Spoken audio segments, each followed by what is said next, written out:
Hi, folks. Everything new under the sun. All right. Speaking of the two witnesses. Now, in biblical times, God strikes people down, has struck people down. God will send in the last days, in the first half of the 7-year period, I believe, just after the third temple is rebuilt.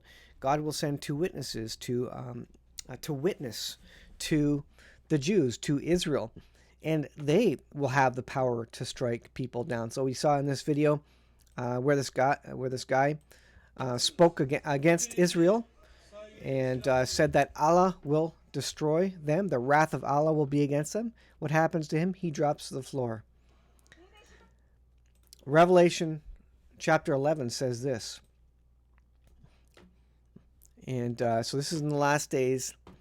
Then I was given a reed like a measuring rod, and the angel stood saying, "Rise and measure the temple of God," rebuilt temple, "the altar, and those who worship there. But leave out the court which is outside the temple, and do not measure it, for it has been given to the Gentiles." Is this because the Temple Mount currently will have a place of worship for the followers of Islam, and maybe something for the Christians as well, i.e. the Gentiles, all non-Jews? And so the temple itself will be a smaller area, and therefore the outside of the temple has been given over to the Gentiles, the rest of the world. It says, "And they will tread the holy city underfoot 42 months, and I will give power to my two witnesses." So these two witnesses, who are these people? Elijah and Moses. Some people say, there's videos on that. I've done videos on who these two people are. "I will give power to my two witnesses, and they will prophesy 1,260 days clothed in sackcloth." Now, these two witnesses have the power to strike down people as well. As we see, God has done it in the Bible, in biblical times, in past history. God is doing it today, apparently, when people blaspheme the name of God and call destruction on his people in the land of Israel. These two witnesses will have the ability to strike down those who come against them. "These are the two olive trees and the two lampstands standing before the God of the earth. And if anyone wants to harm them, fire proceeds from their mouths and devours their enemies." So they will have supernatural powers to kill them. Kill their enemies, effectively. "If anyone wants to harm them, he must be killed in this manner." Interesting. With fire. They will be killed with fire. How does God destroy the earth at the end of time?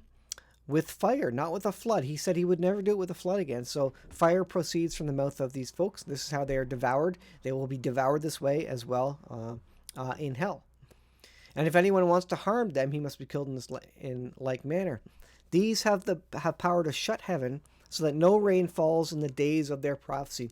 What will the world be saying at this point? They will say, "Oh, this is climate change. This is global warming. We need to have more solar panels and wind generators."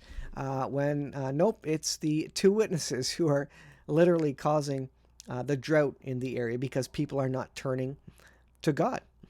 "They have the power over waters to turn them into blood and to strike the earth with all the plagues as often as they desire." Kind of sounds like stuff that's happening when the four horsemen of the apocalypse are riding in the first half of the 7-year period. And currently, I believe that's where they do show up. Ultimately, the beast comes. He pretends he is God, this Antichrist figure.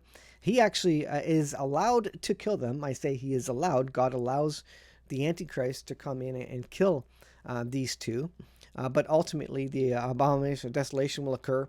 And then that's when God comes back, and God's wrath upon all the Gentiles and all the unbelievers occurs at that point in time. So pay attention, folks. Be careful what you say. Be careful what you wish for. And if you're someone like this guy, be careful. Make sure you're on the right side of things because you could lose your life very, very quickly. This would be a wake-up call for this particular person.